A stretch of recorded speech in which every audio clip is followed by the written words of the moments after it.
Recentemente eu postei um vídeo aqui no canal falando que o Muzan era o vilão mais burro dos animes. Muitas pessoas entenderam também que eu considero o Muzan o pior vilão de Kimetsu no Yaiba. Só que na verdade não é bem assim. De fato eu considero o Muzan um vilão ali meio ruim dentro da obra. Porém eu não considero o Muzan o pior vilão dessa obra. E bom, como você já viu pela thumb, os piores vilões que eu considero de Kimetsu no Yaiba são Gyoko, Hantengo e Nakimi. E bem, antes de ir pro conteúdo, é claro, eu espero que você deixe seu like, sua inscrição e ative o sino para não perder mais nenhum vídeo aqui no canal. Agora sem mais enrolação, bora pro vídeo. Bom, o motivo por qual eu envolvi esses 3 Onis em um único vídeo é porque eles não têm muita história. E para não se tornar um vídeo muito maçante falando de cada um, eu resolvi englobar os 3 em um único vídeo. Já que o problema dos 3 é bem parecido. E também porque, sinceramente, eu não sei decidir qual dos 3 aqui é o pior. Porém, eu vou avaliar e no final vou falar qual eu considero. Mas bora começar pelo Gyoko, já que ele é o Lua Superior 5. O Gyoko ele tem o mesmo problema que esses 3 personagens, que é pelo fato de não ter um background mostrado dentro do anime e nem do mangá. No caso, o background desses 3 personagens foi simplesmente só divulgado em um databook depois que a obra acabou. E bom, eu nem preciso falar para você que isso é um erro, pois se você não conhece o passado de um vilão, você simplesmente não tem nenhum tipo de empatia. Mas para você que não sabe o passado do Gyoko, eu vou dar uma resumida aqui para você. Bom, o Gyoko era uma criança que vivia em um vilarejo pesqueiro e seus pais eram pescadores. Até que um dia eles saíram e nunca mais voltaram. E bom, o Gyoko ficou bastante preocupado, já que seus pais não tinham voltado para casa. Até que alguns dias depois, ele acabou descobrindo que seus pais tinham morrido afogados e acabou encontrando o corpo dos dois. Porém, em vez de Gyoko ficar triste e com medo daquela situação, Gyoko simplesmente ficou fascinado ao ver os corpos dos seus pais boiando. E ele adquiriu um fetiche estranho, que era de simplesmente começar a colecionar coisas podres, que no mínimo isso aí é muito bizarro. E devido a esse costume ou fetiche estranho, ele era uma pessoa que era mal vista pelas pessoas daquele local, e muitas delas tiravam onda com a sua cara. Até que um dia uma criança ficou lá zoando com ele, ele se estressou e acabou matando essa criança, e depois colocando ela dentro de um pote. E seus pais, numa atitude de vingança, acabou pegando um garfo de pesca e atravessaram o corpo do Gyoko. Nisso o Gyoko não morreu, ficou agonizando lá no chão, esperando o momento da sua morte. Até que anoiteceu e por sorte ou azar, ele acabou encontrando o Muzan. Ou melhor, o Muzan acabou encontrando ele. E o Muzan, quando viu o Gyoko, não sei se em uma intenção de piedade ou se viu algum potencial no Gyoko, acabou transformando ele em um Oni. O Gyoko ele é um personagem muito desprezível, já que ele é muito narcisista e psicopata. Porém, uma coisa que eu gosto do Gyoko é simplesmente o seu design, porque de fato o Gyoko ele passa aquela impressão de demônio e de coisa ruim, que é tipo daquela coisa que você vê de longe e você já se caga de medo. E isso é um ponto muito bom, já que o design do Gyoko, meu Deus, eu acredito que seja o melhor design dos Luas Superiores. Só que o problema tá, o Gyoko só tem simplesmente um design de bom, já que ele é um personagem extremamente irritante e também ele não tem um background dentro da obra. E o outro motivo, o Gyoko é simplesmente um vilão que só serve de parede, já que sua única razão para estar dentro da obra é simplesmente para mostrar pra gente como forte é a marca do caçador. Já que ele não é um vilão ali que tem algum tipo de ligação com o Tokito, ele simplesmente coloca o Tokito ali dentro de um Kikijutsu, o Tokito lembra do seu passado, tem toda aquela reflexão, desperta a marca do caçador e vai bater de frente com o Gyoko. Mas você pode falar, o Gyoko teve um objetivo ali, que era dar desenvolvimento pro Tokito. Meu irmão, qualquer Oni que tivesse ali, teria dado desenvolvimento pro Tokito. E isso não tem nada a ver com o Gyoko.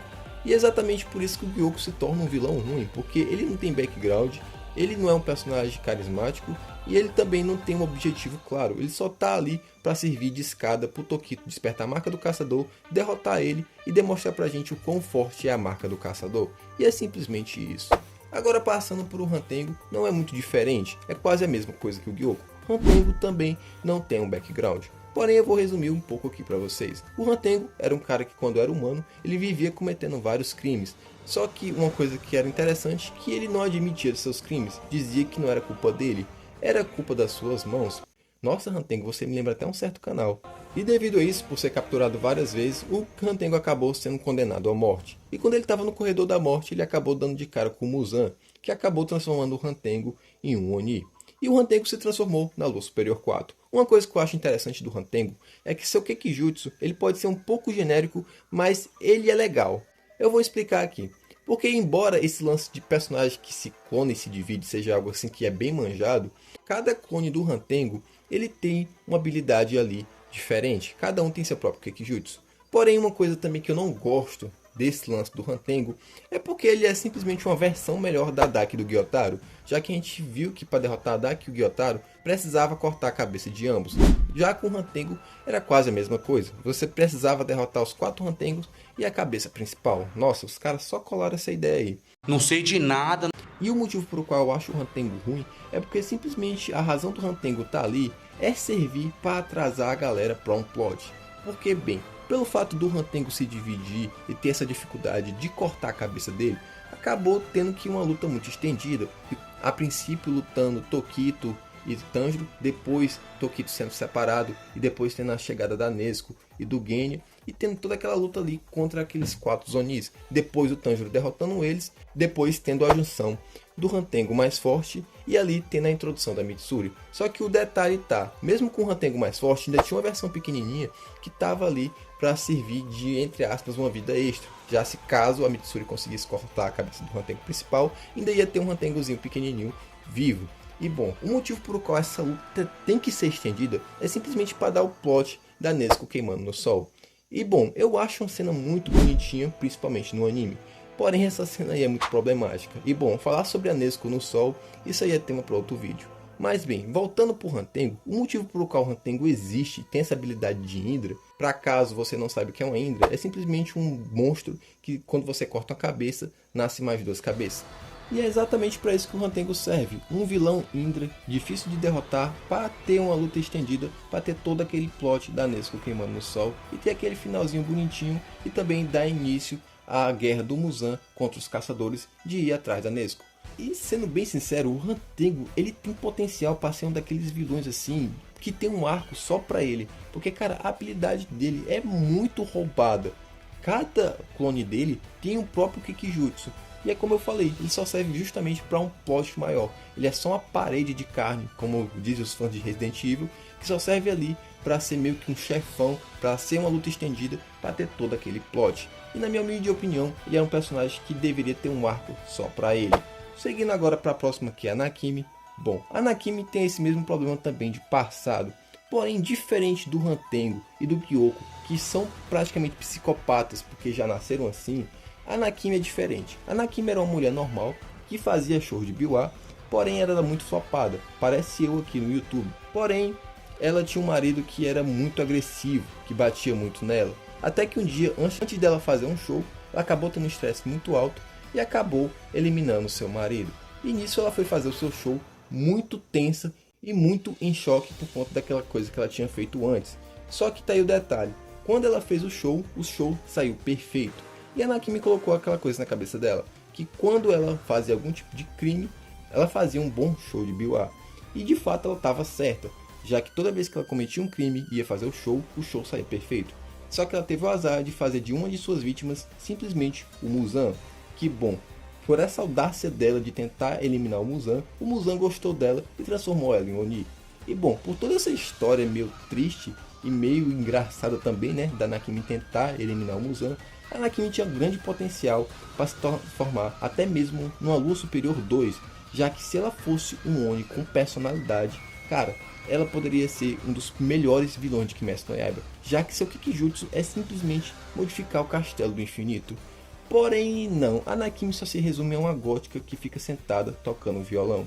E se eu pergunto para alguém qual é o seu Lua Superior favorito e essa pessoa me responde a Nakimi, a única coisa que eu vou tentar entender porque que ela gosta da Nakimi é porque essa pessoa gosta muito de góticas. Se essa pessoa não gosta muito de góticas, eu simplesmente não consigo entender pelo qual a Nakimi é seu Oni favorito. Porque, cara, ela não tem personalidade, ela mal fala e até mesmo a luta que tem, bota entre aspas luta, é simplesmente ela tentando trollar a Mitsuri Wabanai, que se torna uma coisa muito chata, até mais chata mesmo do que a luta do Hantengo. E bom, e fora que ela simplesmente é derrotada de uma maneira ridícula, ela se distraindo com o Wabanai e com a Mitsuri, ela simplesmente consegue cair no Kekijutsu do Yushiro, que é simplesmente um Oni normal, ele não tem nenhuma força de uma lua inferior, e consegue trollar a Nakimi, conseguindo controlar a cabeça dela e modificando o Castelo do Infinito. E quando o Muzan percebe isso e via que não tinha mais jeito, ele simplesmente explode a cabeça da Nakimi, tendo uma das derrotas mais ridículas de luas superiores dentro de Kimetsu no Yaiba. E cara, ela tinha potencial para ser um vilão muito, mas muito foda. Ser tipo daquele vilão que manipula, que mexe com a cabeça da galera, já que ela poderia modificar o local ali do jeito que ela quisesse. Mas simplesmente ela só se resumiu a um grande circular, ou melhor para quem mora fora do Ceará, a um transporte público. Ela simplesmente só servia para mover as pessoas ali para outros locais. E cara, puta desperdício de personagem por ter um Kekijutsu tão foda. Mas bem, esse é o vídeo, eu espero que vocês tenham gostado, mas agora eu quero saber a opinião de vocês, qual a opinião de vocês sobre esses 3 luas superiores. Para você que está se perguntando por que eu não fiz um vídeo dedicado a cada um, bom, primeiro motivo, é porque eu acho os 3 muito ruins, e é quase pelos mesmos motivos. E também porque, bom, eu tô curioso aí para saber como a minha rival vai conseguir fazer um vídeo sobre cada um deles, já que esses Onis aqui não tem muito material. E bom, para dizer qual é o pior dos 3, eu diria que é a Nakimi, que pelo menos o Gyoku e o Hantengo tem lutas ali decentes. A Nakimi só tem uma luta chata. E por isso, na minha opinião, a Nakimi é o pior vilão de Kimetsu no Yaiba. Mas se você chegou até aqui, eu espero que você deixe seu like, a sua inscrição e ative o sino aí para não perder mais nenhum vídeo aqui no canal. É isso, fui rapaziada.